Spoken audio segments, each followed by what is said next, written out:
أعوذ بالله من الشيطان الرجيم بسم الله الرحمن الرحيم الحمد لله رب العالمين والصلاة والسلام على سيدنا محمد خاتم النبيين وعلى آله الطاهرين وصحابته أجمعين اللهم لا سهل إلا ما جعلته سهلا وأنت تجعل الحزن إذا شئت سهلا رب اشرح لي صدري ويسر لي أمري واحلل عقدة من لساني يفقهوا قولي. Екінші дәреженің оразасы ол құлақты сақтау, құлақты харам нәрседен сақтау.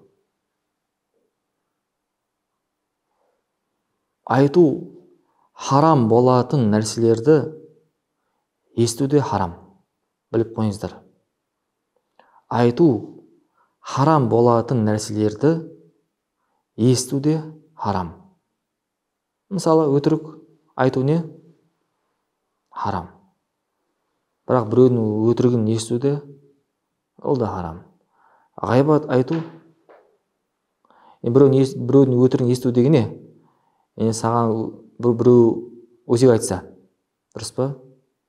Немесе біреудің үстінен жала жапса, соны естіп, құптап отыруың ол харам. Түсінді ма? Өйткені ол фасық.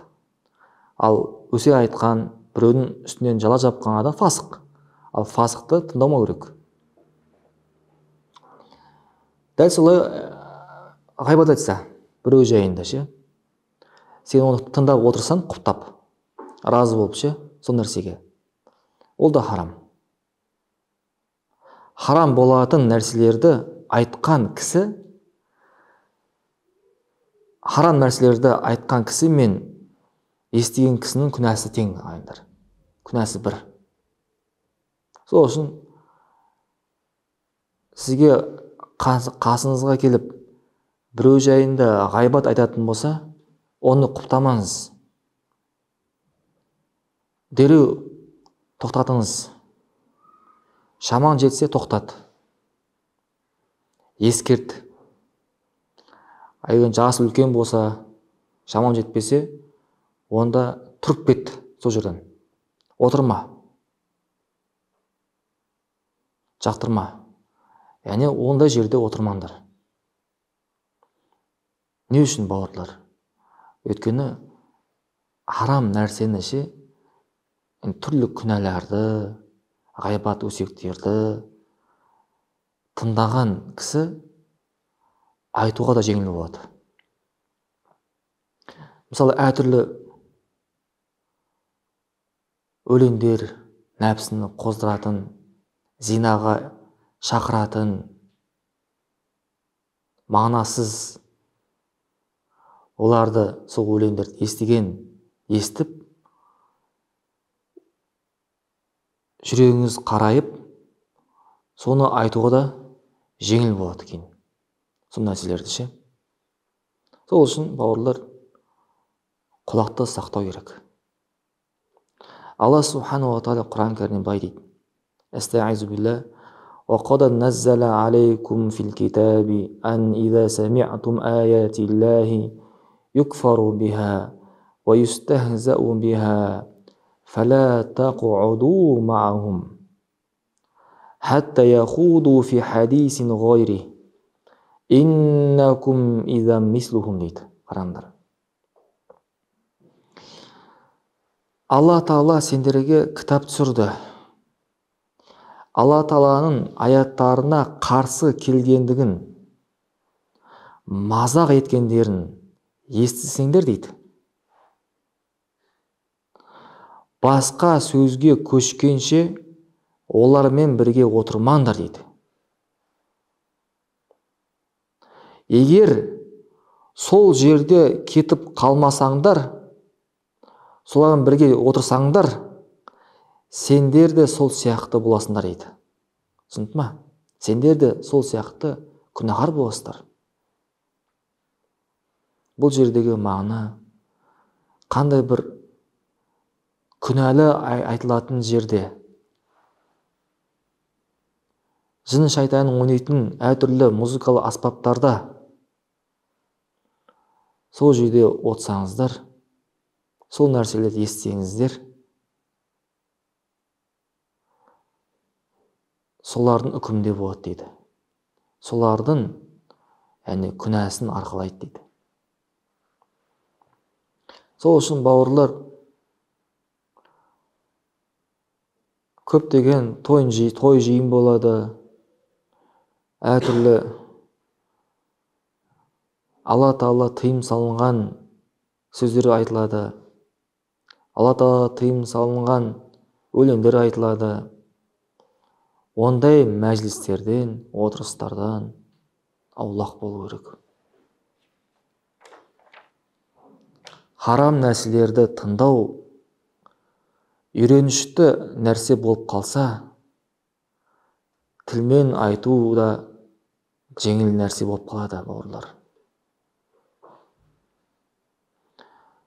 Жүрек үй секілді дейді ғалымдар. Мысалы, үйдің терезесі бар, есігі бар. Сол есік терезесі ашық тұра берсе, үйге шаң кіреді. Дұрыс па? Дәл солай. Жүрек ол үй болса, ал үйдің терезесі ол құлақ. Түсінді ма? Әрдайым, құлағыңызбен харам нәрсені ести берсеңіз, жүрегіңіз қараяды. Жүрегіңіз қараяды. Тағы да бұған дәлел айттық қой, біз әрбір харам болған нәрселерді есту, айту да харам. Немесе әрбір айтқан сөздерді, айту харам болатын нәрселерді есту де харам, дұрыс па? Маиз радиаллаху анху тас боран етіп өлтіріледі. Сахаби ғой енді. Күнә істеп қояды, бірақ Алла Тағала оның тәубесін қабыл етті. Алла Тағала оған жәннат нәсіп етті. Пендешілікпен күнә істеп қойды. Алланың елшісіне қайта барды. Күнәсін мойындады. Алланың елшісі басында оны қайтарған еді. Жоқ, оны сен мүмкін қолынан ұстағаншасың. Жоқ, сен мүмкін әртүрлі жорамал іздеді, өзір іздеді. Бірақ та ол айтты, жоқ, Алланың елшісімен зина істеп қойдым дейді. Міне сондай уақытта ол тас боран етіп өлтіріледі. Сонда болған екі кісі өзара әңгіме қылады. Біреу айтады, екіншісі естиді. Былай айтады: қара, Алла Тағала оның күнәсін жасырған еді, бірақ та өзі қоймай осыны тілеп алды.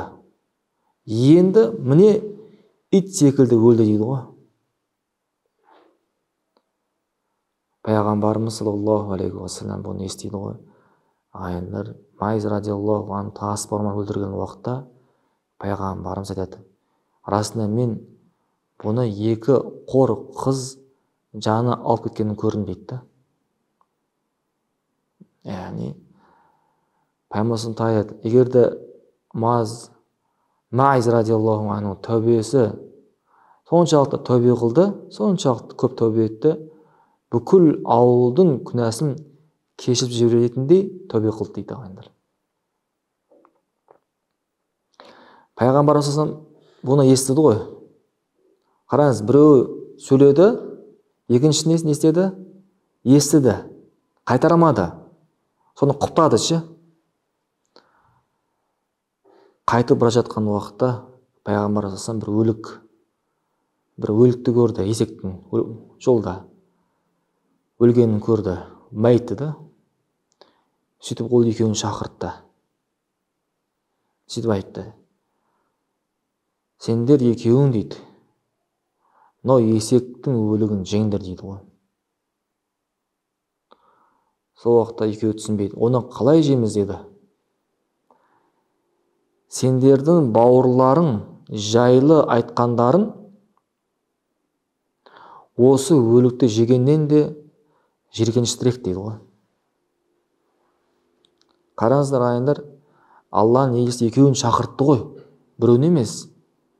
Айтқан кісі біреу ғой, екінші естіген, бірақ та екеуін де шақыртты да.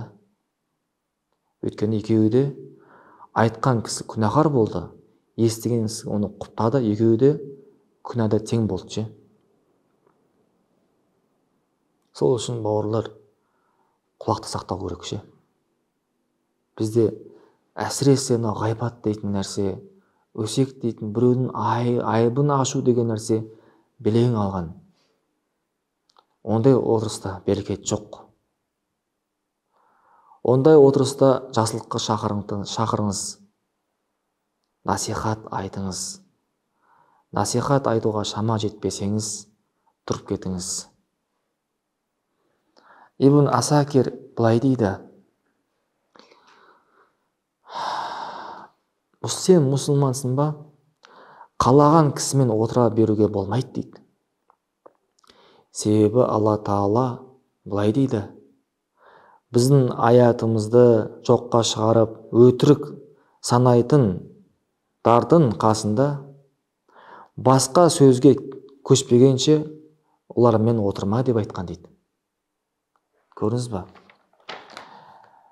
Пенде өзі қалаған нәрсеге қарауына болмайды. Өйткені Алла Тағала Құран кәрімде былай айтады: мүминдерге айт, көздерін харам нәрсені сақтасын деп айтқан.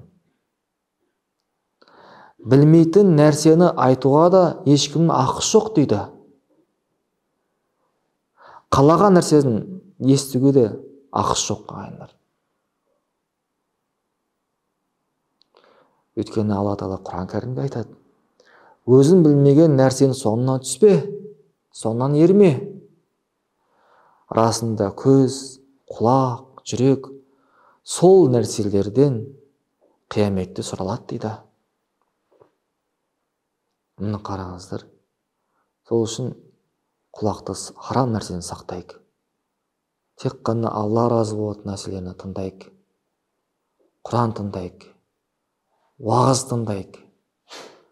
Жақсы дүниеви ақыретке пайдалы нәрсені тыңдайық.